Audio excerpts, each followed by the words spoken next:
Good morning बच्चों। आज हम बहुत ही जबरदस्त रिएक्शंस कर रहे हैं जो कि एग्जाम में आने के बिल्कुल मतलब 100% चांस लगा लो। ठीक है, 20 रिएक्शन, 20 नहीं मैं 40 रिएक्शंस कराऊंगा और 40 रिएक्शन में आप देखना कि पूरी बुक में इतने ही रिएक्शन है लगभग। ठीक है, फिर ये किस तरीके से आते हैं मैं वो सारी चीजें आपको बताऊंगा। ठीक है, तो पहला रिएक्शन क्या है, हमें क्या बोल दिया जाएगा, एक रिबन है या फिर कोई केस स्टडी दे देंगे, उसमें जला के दिखा रहे होंगे। एक रिबन है, मैग्नीशियम रिबन बोलते हैं इसे, और उसमें से बताया नहीं जाएगा कि मैग्नीशियम रिबन है। उसमें बोला जाएगा कि जैसे ही उस रिबन को जलाया जाता है तो डिजलिंग हॉट लाइट प्रोड्यूस होती है, मतलब बहुत ज्यादा चमकती हुई, जैसे फुलझड़ी जलाते हैं ना, बिल्कुल एग्जैक्टली फुलझड़ी वाली लाइट प्रोड्यूस होती है। तो क्या है वो रिएक्शन, तो Mg और O2 जब मैग्नीशियम ऑक्सीजन के साथ रिएक्ट करता है, क्योंकि ऑक्सीजन के साथ रिएक्ट करने का मतलब सुन लो, कोई भी चीज जलेगी ना तो वो समझ जाओ ऑक्सीजन के साथ रिएक्ट कर रही है। ठीक है, अब छोटी सी चीज है, आधे बच्चों को वैलेंसीज वगैरह याद नहीं होंगी, तो उनको वैलेंसीज याद रखनी है। 2 से 2 कट गया तो बन जाएगा यहाँ पे MgO। अब ये बैलेंस नहीं है तो इसे बैलेंस भी करना है हमें। बताओ यहाँ पे 2 है तो यहाँ आगे 2 लगा दूंगा, कभी भी नीचे 2 नहीं लगेगा, कहीं भी 2 नहीं लगेगा, सिर्फ लगता है तो आगे ही लगेगा। अच्छा, मैग्नीशियम भी 2 होगा तो यहाँ पे 2 हो जाएगा। ठीक है, ओके। एक और ऐसा ही सेटअप आ सकता है कि हमारे पास एक लिक्विड है, हमारे पास क्या है, एक लिक्विड है, उसके अंदर मैंने जिंक ग्रेन्यूल्स डाले। जिंक ग्रेन्यूल्स मतलब होता है जिंक के कंकड़ टाइप के होते हैं, हाँ ठीक है, तो वो डाले तो उसमें से क्या होता है, वो बताएगा कि कौन सी गैस इवॉल्व होगी और उसको कैसे डिटेक्ट किया जाएगा। तो ये सारी कहानी आपको लिखनी होगी। बहुत शानदार, बहुत शानदार। कि जिंक जो है वो कालीनाथ कामाली आलू जरा फीके पकाता है, ये आपको बहुत अच्छे से याद है कि जिंक पावरफुल है हाइड्रोजन से, तो जिंक इसको डिस्प्लेस कर देगा, ये तो बनेगा ये डिस्प्लेसमेंट रिएक्शन। अब बच्चे सोचते हैं H2 लगाए तो Zn2 लगा देंगे, जो कि बिल्कुल गलत है, प्लस H2 क्योंकि यहाँ पे दोनों की वैलेंसी 2 है तो ये कट जाएंगे, दोनों 1-1 हो जाएगा और यहाँ पे H2 निकल गया। तो अभी रिएक्शन जो कि बिल्कुल बैलेंस है। तो मैं आपको बताया था कि ये जो हाइड्रोजन गैस निकलेगी इसको पॉपिंग साउंड से डिटेक्ट किया जाता है। एक सेटअप होता है, वो मैंने ऑलरेडी सेटअप बता भी रखा है कि यहाँ से जब गैस निकलती है एक सेटअप से, तो इस सेटअप को एक पानी के टब में पाइप को डाल दिया जाता है। पानी के टब में इसलिए डालते हैं कि जैसे ही गैस निकलेगी तो उसमें बुलबुले उठेंगे तो मुझे पता लग जाएगा अच्छा गैस निकल गई, मैं तुरंत लाइटर जला दूंगा। तो लाइटर जला दूंगा तो क्या होएगा, पॉप साउंड, क्योंकि hydrogen is the rocket fuel, बहुत एक्सोथर्मिक रिएक्शन होता है। अब ये बहुत अच्छा रिएक्शन है, ये किस बेसिस पे आता है इसको भी मैं अच्छे से बता रहा हूँ आपको। ठीक है, तो मैंने आपको ये वाला रिएक्शन बता दिया। अब ध्यान से देखो, ये है मीथेन गैस, आपने उसमें पढ़ा भी होगा। ठीक है, मीथेन ये सारी चीजें। तो मीथेन को अगर मैं ऑक्सीजन की प्रेजेंस में जलाऊंगा तो सिंपल कंबस्शन है भाई, और ये भी सिंपल कंबस्शन है। ठीक है, कॉम्बिनेशन भी कह सकते हो आप इसको, 2 कंपाउंड 2 मिलके एक बना रहे हैं। ठीक है, तो यहाँ पे सीधे CO2 और प्लस H2O बनेगा। ठीक है, ओके। अब ये रिएक्शन उल्टा और सीधा दोनों तरीके से याद करोगे। ये कहाँ देखा होगा आपने, ये रिएक्शन है ना, उसका उल्टा है, उसका उल्टा है। ग्लूकोज है, ग्लूकोज हमारी बॉडी में है और ग्लूकोज जब ऑक्सीजन लेंगे तो ये बर्न होगा। एरोबिक रेस्पिरेशन है, रेस्पिरेशन। तो यहाँ मैंने बताया ये है एरोबिक रेस्पिरेशन। इसमें क्या होगा, हमने जो भी खाना खाया उसकी जो ग्लूकोज होगी वो बर्न होगी, बर्न होके क्या बनेगा, CO2 प्लस H2O। और वैसे तो 38 ATP एनर्जी या फिर एनर्जी लिख सकते हो आप, वो सब लिखने की अभी जरूरत नहीं है, बस इसे बैलेंस करना। आप देखना ध्यान से बैलेंस कैसे करना। कार्बन कितने हैं, 6 लगा दीजिए। अब ऑक्सीजन कितने हैं, 12। तो क्या करोगे 12 बनाने के लिए, ऑक्सीजन तो 6 है भैया। अबे पहले हाइड्रोजन तो कर ले। अच्छा भैया आपने बोला था हाइड्रोजन कितने हैं, 12। तो यहाँ पे क्या करोगे, 6 लगा दो। अब हुआ सारा सीन ये कि 6 दूनी 12 ये हो गए, ऑक्सीजन 12 ये रहे, और 12 और 6 18। मेरे पास तो यहाँ पे 6 ही है, तो कितने और चाहिए, 12। तो यहाँ पे क्या लगाऊं, 6 लगा। अब 12 हो गए ना, देख 12 ये 6 रे 18, 12 ये रे और 6 रे 18।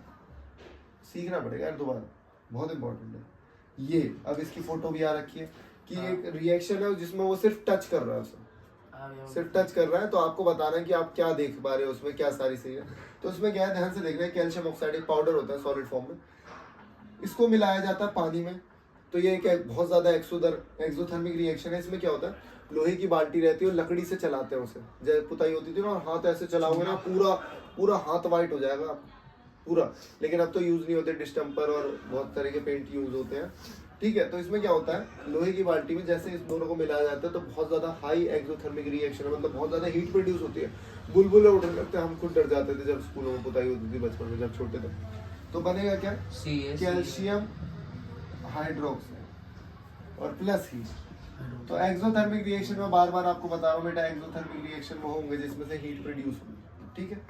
ये रिएक्शन समझ में आ गया, इसकी फोटो भी देख लिया आप, ठीक है, ठीक है। तो अब यहाँ पे देखो ध्यान से, जैसे अभी हमने मैंने बताया तुम्हें, जो भी हमने कंपाउंड बनाया पेंट के लिए उसे घोल दिया। अब घोलने के बाद उससे पुताई करनी है। ध्यान से देखो, जब हम व्हाइट वॉश करेंगे ना, तो व्हाइट वॉश पे अगर ये दाग भी तुम्हें दिख रहे हैं ऐसे, तो ये दाग ऐसे ही दिखते रहेंगे। तो तुम बोलोगे भाई क्या व्हाइट वॉश कर रहे हैं, दाग तो जा ही नहीं रहे, फिर करवाई क्यों रहे व्हाइट वॉश। तो वो बोलेगा मैडम जी पहले सूखने दो इसे, पहले सूखने दो, और फिर जब सूखने के बाद फिर आप देखना। तो मैं बताता हूँ क्या है। ये हमने वो बनाया था पेंट। पेंट जैसे ही हवा में कार्बन डाइऑक्साइड से रिएक्ट होगा तो उसका कलर बिल्कुल व्हाइट हो जाएगा, मिल्की, ठीक है। तो कंपाउंड बनेगा CaCO3, जो कि चूना है, बिल्कुल व्हाइट होता है, और पानी बनेगा ये। और ये पानी जो गीला होता है वो थोड़ी देर में इवेपोरेट हो जाता है, 1-2 दिन में। तो व्हाइट वॉश 1-2 दिन बाद बिल्कुल साफ लगता है। शुरू में तो ऐसे ही लगेगा, बिल्कुल मजा ही नहीं आ रहा, गीला गीला सा, बहुत अजीब लगेगा, ठीक है। ये रिएक्शन भी इंपॉर्टेंट है। ये रिएक्शन बैलेंसिंग के लिए बहुत आता है रिएक्शन, ठीक है। बेरियम क्लोराइड है। तो देखो ध्यान से, ये है डबल डिस्प्लेसमेंट रिएक्शन। तो बेरियम जाएगा सल्फाइड के साथ, एल्यूमिनियम जाएगा क्लोरीन के साथ, ठीक है। तो मैं तुम्हें बता भी देता हूँ, कई बार तुम भूल जाते हो। बेरियम की वैलेंसी 2 है बेटा, वैलेंसी वाला जो मैंने बना रखा है उसको बहुत अच्छे से पढ़ेंगे। इसकी वैलेंसी 2, सल्फेट की वैलेंसी 2, तो BaSO4 हो गया आपका, ठीक है। उसके बाद एल्यूमिनियम क्लोराइड, एल्यूमिनियम की वैलेंसी है 3, क्लोरीन की वैलेंसी है 1, तो ये हो गया हमारा AlCl3। लेकिन अभी भी ये बैलेंस नहीं है, तो देखना, दिमाग लगाना। एल्यूमिनियम कितने यहाँ पे, लगा दो 2। अब क्लोरीन कितने हो गए, 6। तो कैसे करूंगा ऐसे 6, इसमें लगाएंगे 3 लगेगा। हाँ भाई, बेरियम भी 3 हो गए, तो यहाँ क्या करूंगा, 3 लगा देंगे, 3 लगा दूंगा। फिर मैंने देखा यार सल्फेट यहाँ कितने हो गए, 4 हो गए। अबे 3 हो गए, ये सल्फेट अकेला है, तो यहाँ सल्फेट 3, तो यहाँ भी 3, बैलेंस है भाई, बैलेंस हो गए, ठीक है। अब यहाँ पे क्या है, ये तो बहुत आसान रिएक्शन है, अब तुम्हें पता ही नहीं होता बेस और एसिड का। एसिड में हाइड्रोजन आयन होते हैं, बेस में OH आयन होते हैं, और एसिड और बेस जब भी रिएक्ट होते हैं तो क्या करना है, अपने को पानी निकालना है। एसिड बेस जब भी रिएक्ट होंगे तो क्या करना है, पानी निकालना है। तो बचा क्या, NaCl, जो कि हमारा सॉल्ट है, जिसका pH 7 है, हो गया। ये बहुत तगड़ा रिएक्शन है, यही तो मैं बता रहा था, इसकी फोटो में लगानी है, ध्यान से देखना। ये फेरस सल्फेट है, और एक रिएक्शन, एक फोटो दिखा देंगे तुम्हें और बता देंगे बताओ क्या है, ऑप्शन दे देंगे बहुत सारे, क्या स्टडी हो रही है, क्या चल रहा है, क्या नहीं चल रहा, तो बता देंगे। थोड़ा बहुत हो सकता है, थोड़ा बहुत बता भी दिया जाए कि ये ग्रीन कलर का क्रिस्टल है, और लड़की ने ऐसे मुंह पे हाथ रख रखा है, देखो। तो उसमें क्या वो प्रिडिक्ट कर रही है, क्या हो रहा है, ठीक है।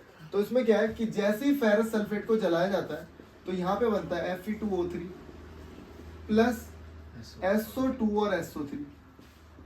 इनकी जो है सड़े हुए अंडे की स्मेल होती है, रोटन एग स्मेल, तो बहुत ही गंदी स्मेल होती है। अगर दिमाग में चढ़ जाए ना ढंग से तो 2-3 दिन तक जाएगी नहीं, समझे।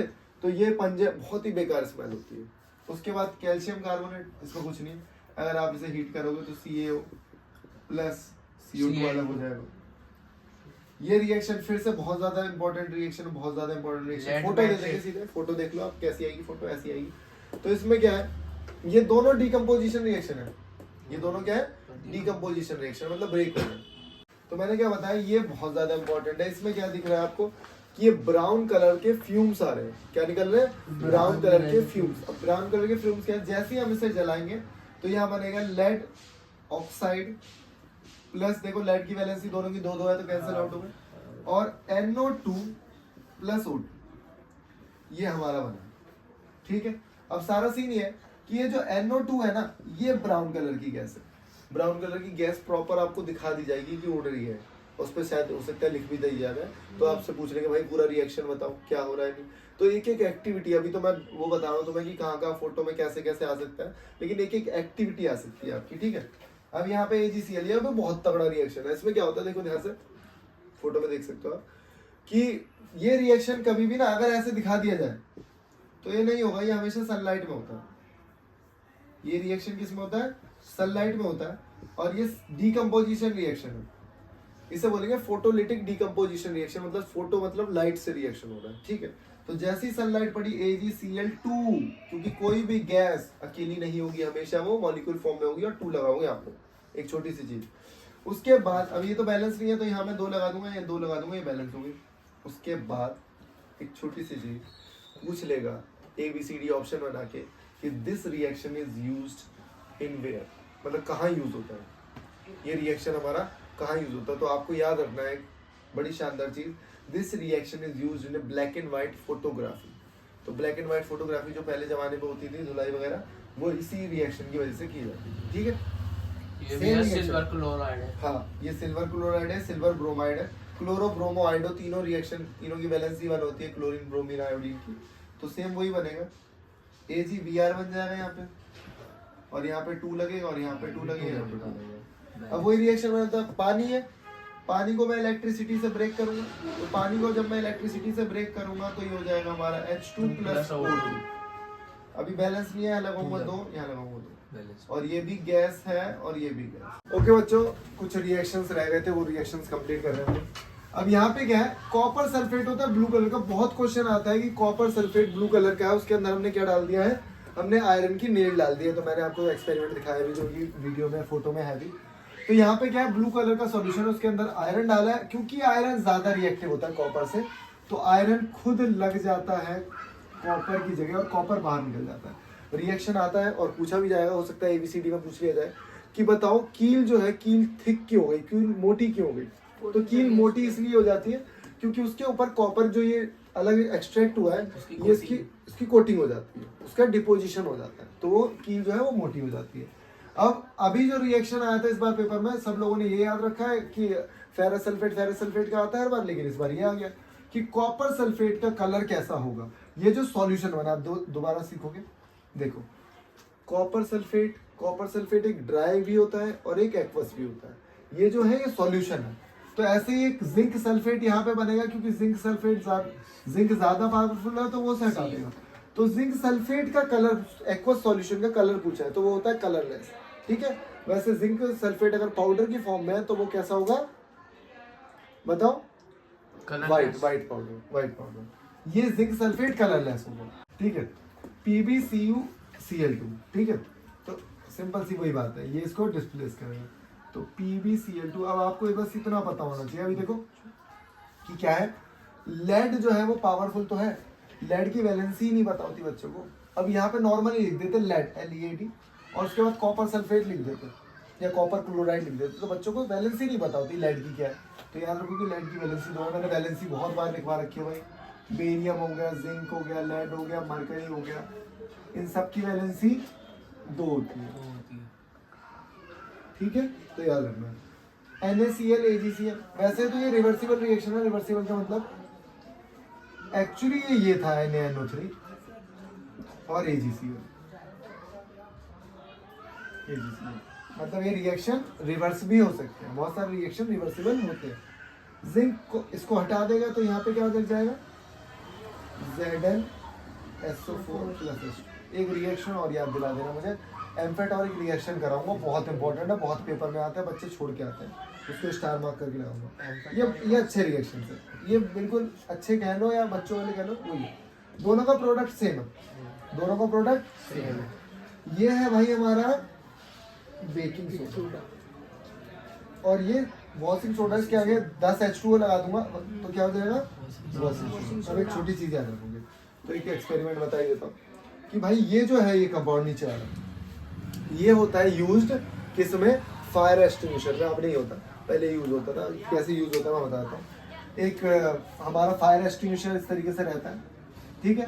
उसके अंदर एक बॉटल, ये कांच की टंगी रहती है, जिसमें H2SO4 होता है, और यहाँ पे एक पाउडर की फॉर्म में ये NaHCO3 डाला है।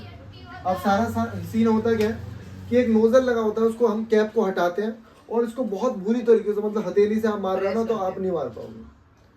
तो वो फायर ब्रिगेड वाला बहुत, उसको हाथ उसके सॉलिड होते हैं, वो तेज की बोलता है मारने को बहुत। तो ये जो रस्सी होगी टूट के गिर जाएगी इसमें।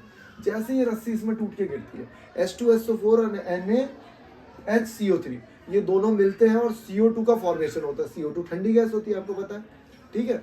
तो CO2 बहुत ठंडी गैस है, तो वो करती क्या है, जैसे कहीं आग लग गई है तो उस पर CO2 का क्या करती है, वो ब्लैंकेट चढ़ा देती है, ऑक्सीजन की सप्लाई बंद कर देती है, इसलिए क्या होता है, आग बुझ जाती है। तो सिंपल याद रखोगे, यहाँ बना NaCl प्लस पानी प्लस CO2 जो कि आग को बुझाएगी।